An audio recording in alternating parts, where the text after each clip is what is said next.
To implement CAG 2.1 Success Criteria 1.2.3 in code, you need to ensure that audio-only and video-only content are synchronized with alternative descriptive text or captions.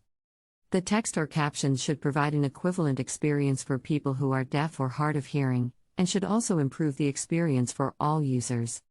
Here is an example using HTML5 and elements to provide captions for a video. In this example, the element provides the source of captions and the kind attribute specifies the type of the track, which is captions in this case. The Circlang attribute indicates the language of the captions and the label attribute provides a label for the captions. This is just one example of how to implement Success Criteria 1.2.3.